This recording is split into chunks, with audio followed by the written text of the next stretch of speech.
So it took them 8 days to have this trial, 3 hours for the jury to deliberate, and a 19-year-old boy gets sentenced to 35 years in prison for murder. Y'all know I got some thoughts.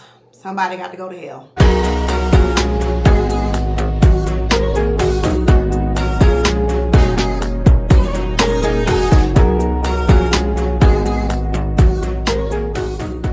A 17-year-old boy is dead. A 19-year-old boy just got 35 years in prison, and an entire country cannot agree on what justice even looks like. What's up, y'all? I'm Geraldine Lake, aka Indescribable, and today we're going beyond the tweets, the threads, the GoFundMe receipts, and the hot takes. We are getting into the facts, all of them, okay? The ones that are uncomfortable, the ones that got buried, and the ones that nobody on social media wants to talk about because the nuance does not fit in a 60-second clip. This is the Karmelo Anthony verdict, and we are breaking down every single layer. Stay with me because this is going to be a long one. Now, before we talk about the verdict or race or the jury, I need you to understand who these two boys actually were, because they were both real people. They were both 17 years old. And I think that gets lost when a story becomes a national movement, right? Austin Metcalf was a 17-year-old student athlete from Frisco, Texas. He ran track. He had a twin brother named Hunter. He worked a part-time job at a pizza place. On April 2nd, 2025, he went to a track meet. He did not come home. Now, Karmelo Anthony was also a 17-year-old teenager at the time. He attended a different school than Austin, also in Frisco, but he had a 3.7 GPA. He was an A student, and he was the oldest of 4 kids. His defense attorney described him as 5 feet 8 inches and 130 pounds. He had enough credits to graduate. He actually received his diploma, but he was barred from walking at his own graduation ceremony. These were 2 teenagers who had never met before that day. Let that sink in, y'all. April the 2nd, 2025, Kirkendall Stadium in Frisco, Texas. A Frisco Independent School District track meet is going on. Multiple schools are competing, and it starts raining. Now, I'm going to give y'all both sides of the story, the way it actually happened at the trial, okay? So, here's the prosecutor's version. Prosecutor said that Karmelo Anthony walked over to the Memorial High School tent, which was not his school's tent, but he sat down anyway. Austin Metcalf and others told him multiple times to leave. According to a police report, Anthony reached into his bag at one point and said, and I'm quoting this directly here, "Touch me and see what happens." Metcalf then pushed Anthony, and Anthony pulled out a pocket knife and stabbed Austin Metcalf in the chest. Now, prosecutor Bill Worski told the jury that this is not self-defense, it's plain murder. Simple. Witnesses for the prosecution testified that Anthony was the aggressor in this particular situation. The defense's version was a little different. Attorney Mike Howard told the story that Karmelo walked around to get out of the rain. He recognized someone near that tent, and he went inside. And then he was physically confronted, but not just Austin, but his twin brother, Hunter, as well. Now, Howard pointed out the extreme size difference directly. Karmelo is 5'8", 130 pounds. I just said that. The Metcalf twins are 6'1", 215 pounds each. Howard's argument was that Karmelo acted out of fear, which I can understand. You know, he told the jury that Metcalf had no legal right to put his hands on Karmelo. Agreed. Here is what is not disputed. Austin Metcalf pushed Karmelo Anthony first. That part was confirmed by witnesses. What is disputed is what Karmelo's response should have been, and whether pulling that knife constituted as self-defense or murder. Now, the jury decided that it was murder. Y'all, Karmelo didn't run. After stabbing Austin, the surveillance footage showed him being chased near the edge of the stadium. He put his hands up immediately, and officers handcuffed him on the spot. He told investigators that he acted in self-defense. He was arrested and charged with murder, and then he was released on bail. Now, that's when the internet lost its entire mind, because the judge who approved the reduced bail amount was Collin County Judge Angela Tucker. Now, here's a detail that a lot of people glossed over. Judge Tucker is Black, and she faced a wave of threats and backlash for approving that bail. Now, that tells you everything you need to know about how heated this was and had already, had come to be. As a condition of this release, Karmelo was placed on house arrest with an ankle monitor, and he could not leave home without the judge's permission. Now, the fundraising, because this is one of the most talked about parts of the entire story. Anthony's family set up a Give, Send, Go campaign for his legal defense. It raised over $515,000 by May of 2025.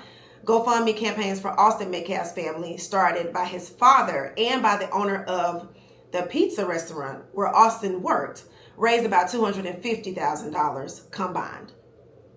Now, I want to be very careful here because I know what people say about this, okay? But I need you to think critically. The fundraising gap does not automatically mean that one family is more deserving of sympathy than the other. What it does show is how quickly this case became a proxy war for something much bigger than two teenagers at a track meet.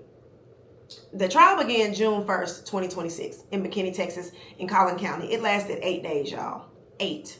Okay? The prosecution brought in a video analyst named Mark Porter from the Tarrant County DA's office as their first witness. He walked the jury through enhanced surveillance footage of the stabbing, frame by frame. The jury sat there and watched it all. They saw the exact moment that the stabbing occurred.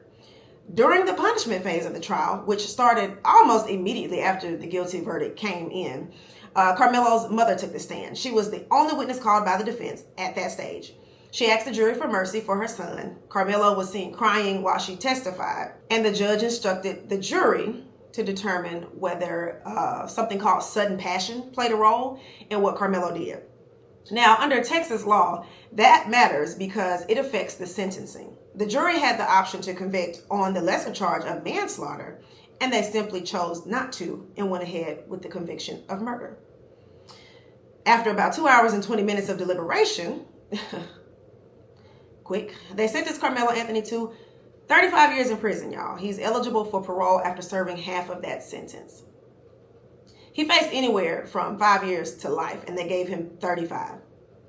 After the sentence came down, Austin Metcalf's family gave victim impact statements directly to Karmelo, which is crazy because I wouldn't want you talking to my child. But anyway, his mother, Megan, said, "We will never know what our future could have been for journalists, activists. And this is a story, but for our family, this is our reality." His father, Jeff, slammed his fist on the table and said, "People think grief is sadness, but it's not. It's rage. It's pure, unfiltered rage." And Austin's twin brother, Hunter, also spoke. I don't care where you stand on the rest of this case, okay? That family lost a child. Those words deserve to be heard without commentary from me, okay? Now, I told you that I was going to be direct about this. So, here we go. Race was not officially part of this trial, but it was absolutely present in every single room surrounding it. Okay, let's start with the jury. Out of a pool of 600 residents, 0 black jurors were selected. 0. The trial proceeded with an all-white jury. Now, legally, the defense had the opportunity to challenge the jury composition, and they simply didn't block the trial from moving forward.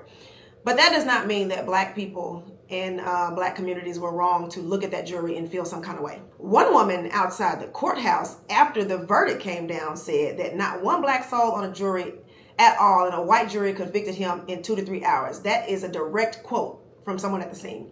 And whether you agree with her conclusion or not, her feeling is not irrational given the history of this country. The Next Generation Action Network, which is the largest human and civil rights organization in North Texas and which served as a spokesperson for the Anthony family throughout this entire case, expressed extreme disappointment with the verdict and called for an appeal, citing concerns about the fairness of the trial. The Collin County NAACP also responded.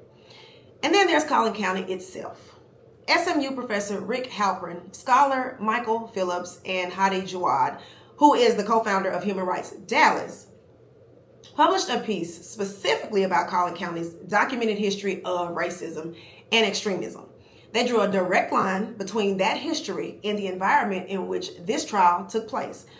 Now, that is not a social media hot take or a think piece. Those are academics and civil rights leaders naming something very, very real. Okay, outside the courthouse, it was complete chaos. Law enforcement was called to break up confrontations on both sides. Now, here's my honest take, and I want to be clear that this is simply just my perspective, okay? This case was never just about two teenagers in a tent at a track meet. It's never that simple. It became a stand-in for every unresolved conversation this country refuses to have about race, about who gets to be seen as a threat, about who gets the benefit of the doubt, about which boy gets mourned and which one gets demonized. A research expert quoted in News Nation said, interracial cases of violence have historically been used as proxies for broader symbolic and systemic issues of injustice. And they noted that public perception of violence literally shifts based on the race of the victim and the offender. That's not an opinion, y'all. This is documented research, okay? Now, does that mean that Karmelo should have walked away scot-free? Absolutely not, because all of our actions do have consequences. What I am saying is that we cannot pretend that the racial dynamics of this case did not shape how it was covered, how it was discussed, and possibly how it was judged. You can believe Austin Metcalf deserved justice and still ask some hard questions about whether the system delivered it fairly. Those two things are not mutually exclusive, okay? I started this video by saying that a 17-year-old boy is dead and a 19-year-old boy just got 35 years in prison. And I want to end it the exact same way. Because no matter where you fall on this, both of those facts are true at the same time. And both of them are equally devastating. Austin Metcalf went to a track meet and just never came home. Karmelo Anthony, who was 17 years old at the time, on the day that this happened, he's going to spend at least the next 17 years in prison. He'll be nearly 40 when he first becomes eligible for parole. 2 families destroyed, 2 communities divided, and a country that still has not figured out how to have an honest conversation about race and justice without it becoming a full-blown war. I don't have a clean bow to put on this. I don't think that one exists. What I do think is that we owe it to both of these boys and to ourselves to stay in the discomfort instead of retreating into whatever feels safest at the moment. If this video made you think, please share it. Drop your thoughts in the comments. I genuinely want to hear them, even if you disagree with me. Hell, especially if you disagree with me. Like, comment, subscribe, hit the notification bell, so you know every single time that I upload it. Now, I'm not gonna send nobody to hell this time, but just think about it for a second. I'll catch y'all next time. Peace.